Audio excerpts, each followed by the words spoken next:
تجدید ایمان بھی روزانہ کیا کریں. سورہ بقرہ کی آخری 2 آیات پڑھ کے سوئیں. بخاری مسلم میں حدیث ہے کہ جو رات کو یہ پڑھ لے گا 2 آیات آمن الرسول بما انزل الیہ من ربہ والمؤمنون آنورڈ، تو وہ اس کے لیے ہر چیز سے کافی ہو جائیں گی، اس کو کفایت کر جائیں گی. اس میں تجدید ایمان ہو جاتا ہے. تو تجدید ایمان تو روزانہ رات کو سونے سے پہلے کرنا چاہیے. اور تجدید نکاح بھی بعض اوقات ضرورت پڑ جاتی ہے. میری نظر میں نہیں، علماء کی نظر میں. آپ نے دیکھا نہیں انڈیا کی وہ ایک ویڈیو کتنی وائرل ہوئی تھی کہ ایک مولوی مسجد میں بیٹھا اور لائن لگی ہوئی ہے، وہ دھڑا دھڑ نکاح پہ نکاح ہو رہے ہیں، پورے گاؤں کا نکاح. تو وہ کہہ رہے تھے وہاں پہ کوئی دیوبندی مر گیا تھا، اس کا جنازہ پڑا ہو، اور یہ انڈین میڈیا نے باقاعدہ ان کے ٹی وی چینل نے دکھائی، اور کتنی مسلمانوں کی بدنامی ہوئی. تو کہہ رہے ہیں چونکہ انہوں نے دیوبندیوں کا جنازہ پڑھ لیا تو بریلویوں نے فتویٰ دیا ہے کہ آپ سب کے نکاح ٹوٹ گئے. تو دیوبندی بھی یہی کہیں گے آپ کسی شیعہ کا جنازہ پڑھیں گے نکاح ٹوٹ گیا. تو وہ اس لیے تجدید نکاح کی ضرورت پڑ جاتی ہے، نکاح پر نکاح کی. وہ نکاح پر نکاح نہیں ہوتا، وہ تو کہتے ہیں نکاح ختم ہو گیا.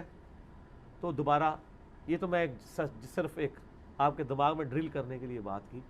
عموماً یہ مسائل آتے ہیں ہمارے بیرون ملک میں جو لوگ سیٹل ہیں، اس کی کئی ایک وجوہات ہیں. یہاں پہ وہ نکاح کرتے ہیں، بعد میں انہیں وہاں پہ جا کے نکاح کی سرمنی ارینج کرنی پڑتی ہے ڈاکومنٹیشن کے پوائنٹ آف ویو سے، وہاں پہ نیشنلٹی لینے کے لیے یا اس طرح کے ایشوز کے لیے. بعض اوقات ماں باپ سے چھپ کے انہوں نے کیا ہوتی ہے شادی، بعد میں ماں باپ اس لو میرج پہ راضی ہو جاتے ہیں، تو ماں باپ کو خوش کرنے کے لیے ایک دفعہ ایک اور سرمنی ارینج کرواتے ہیں. ہمارے پاس تو ہر طرح کے مسئلے آتے ہیں، تو مجھے پتہ ہے کیا کیا پرابلم چل رہے ہیں.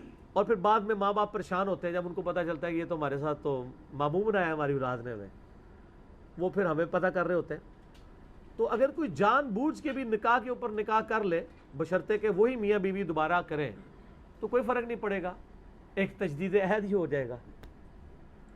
ٹھیک ہے، جس طرح وہ کہتے ہیں نا، وہ انفی کہتے ہیں نا احتیاطی زور پڑھ لیں جمعے کے ساتھ، تو نکاح احتیاطی ہو جائے گا، کچھ بھی نہیں ہوگا، اس سے نکاح ٹوٹے گا نہیں.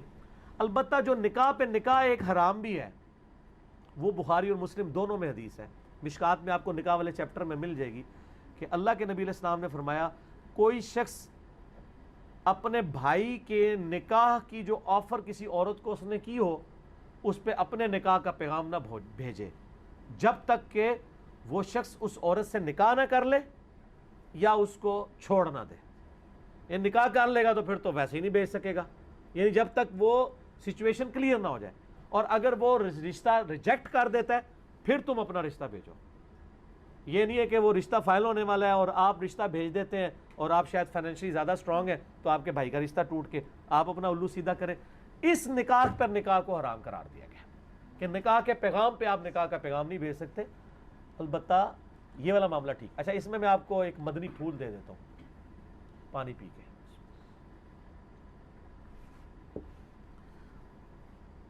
یہ جو وٹا سٹا ہے نکاح شغار، تو اس کے بارے میں بھی بڑی مسکنسیپشن ہے کہ حرام ہے. وہ حرام نہیں ہے. ہمارا جو اسٹیبلش وٹا سٹا ہے یہ بالکل ٹھیک ہے کیونکہ وہ نکاح ہو رہا ہوتا ہے. جو بخاری اور مسلم میں جس وٹا سٹے کو حرام کیا گیا وہ یہ ہے کہ کوئی شخص اس شرط کے اوپر اپنی بیٹی کا نکاح کسی سے کرے کہ اس کے بدلے میں تم اپنی بیٹی کا نکاح مجھ سے کر دو. ایک وٹا سٹا جو ہم جسے وٹا سٹا کہتے ہیں نا، وہ یہ ہوتا ہے کہ ایک کی بہن کا نکاح دوسرے کے بھائی کے ساتھ اور اس کا اس کے ساتھ. اس میں کوئی حرج نہیں ہے، اس میں آپ کوئی وہ مارچا نہیں مار رہے، کوئی اس طرح نہیں کر رہے. اس میں یہ لوگ کیا کرتے تھے زمانے جاہلیت میں کہ بھئی وہ مہر سے جان چھڑانے کے لیے کہتے تھے تو میری بیٹی لے لے، میں تیری بیٹی لے لیتا ہوں. ٹھیک ہے، آج بھی عرب کے ملکوں میں شادی کرنا بڑی مصیبت ہے، سارا خرچہ مرد کا ہوتا ہے، وہ آلموسٹ عورت خریدنی پڑتی ہے آپ کو. اس لیے اپنی بیویوں کی قدر کیا کریں. آپ لوگ تو جناب 32 روپے 8 آنے، اور آج کل ذرا چینج ہو گیا، 5000 10,000 زیادہ مہر نہیں لکھوا رہے. ٹھیک ہے، حالانکہ نبی علیہ السلام نے جو مہر لکھوایا میں نے بخاری مسلم سے ثابت کیا اپنے مجلس میں ایک میں، آج کے لاکھوں روپیہ بنتا ہے. اور قرآن تو کہتا ہے ڈھیروں سونا چاندی بھی اگر مہر میں دیا واپس نہیں لوگے.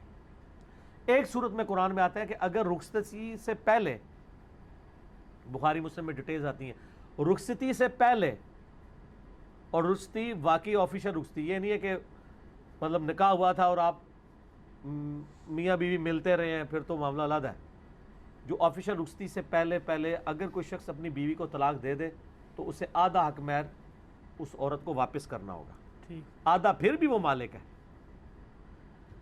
البتہ اگر رخصتی ہو گئی، ایک دوسرے کو ہاتھ لگا لیا، تو اب وہ نفع اٹھا لیا، نفع اگر اٹھا لیا چاہے ایک رات کے لیے بھی، 1 روپیہ عورت نے اب واپس نہیں کرنا۔ لیکن وہ پاکستان میں مجھے پتا چلا کہ اب کوئی قانون انہوں نے بنایا کہ جی اتنے عرصے میں ہو تو اتنے % وہ دے گی، تو اتنے، یہ نہیں، بالکل غلط ہے۔ اسلام تو یہ کہہ رہا ہے کہ ونس عورت کو آپ نے ٹچ کر لیا ہے تو آپ نے اس کی قیمت وصول کر لی، وہ حق مہر کے عوض، کیونکہ نکاح حق مہر کے عوض ہی تو ہو رہا ہوتا ہے گواہوں کی موجودگی میں۔ ایجاب و قبول جو ہوتا ہے وہ حق مہر کے عوض ہوتا ہے، اور قرآن کہتا ہے ڈھیروں سونا چاندی بھی دیا وہ بھی واپس نہ لو۔ ٹھیک ہے، ہمارے معاشرے میں عموماً زیادہ حق مہر اس لیے لکھوایا جاتا ہے کہ اس سے رشتے نبھ جائیں، لیکن جو شریف النفس لوگ ہیں نا وہ کہتے ہیں ہم نے اپنی بیٹی دے دی ہے، وہ سب سے قیمتی چیز تھی، بس جتنا آپ کا دل ہے حق مہر لکھتے ہیں۔ یہ یعنی اخلاقی طور پہ تو ٹھیک ہے، لیکن پریفریبل اسلام میں نہیں ہے کہ کسی عورت کا حق مہر تھوڑا لکھا جائے۔ نبی علیہ السلام جو حق مہر لکھواتے تھے وہ لاکھوں میں آج کی رقم بنتی ہے، میں نے باقاعدہ کیلکولیٹ کر کے بتائی تھی، ہزاروں میں نہیں ہوتی تھی۔ اور باقی آپ نکاح نامہ اگر پڑھیں نا، آپ کبھی نکاح نامہ پڑھ لیں نا کبھی غور سے، تو یہ بڑا مشکل ڈاکیومنٹ ہے۔ اس میں کئی کھانے ہوتے ہیں جس پہ کراس وہ مار دیتے ہیں، جو عورت کے حق والے کھانے ہوتے ہیں۔ آج کل تھوڑی ایجوکیشن آئی ہے تو جیب خرچ وہ لکھوا لیتی ہے، ادروائز کئی جگہ وہ کراس مروا رہے ہوتے ہیں۔ تو عورتوں کو بھی چاہیے اس کو، عورتیں بیچاری مظلوم ہیں جی ہمارے معاشرے میں، سیدھی جی بات نہیں کر سکتی۔ تو اسی لیے پھر غیر مسلموں کو موقع ملتا ہے نا کہ وہ عورتوں کے ساتھ جو استحصال ہو رہے ہیں ہمارے معاشرے میں، وہ اس کو ایکسپلائٹ کر کے اپنے مقصد کے لیے استعمال کرتے ہیں۔ عورتوں کو حقوق دینے چاہیے، ان کا حق ہے یہ۔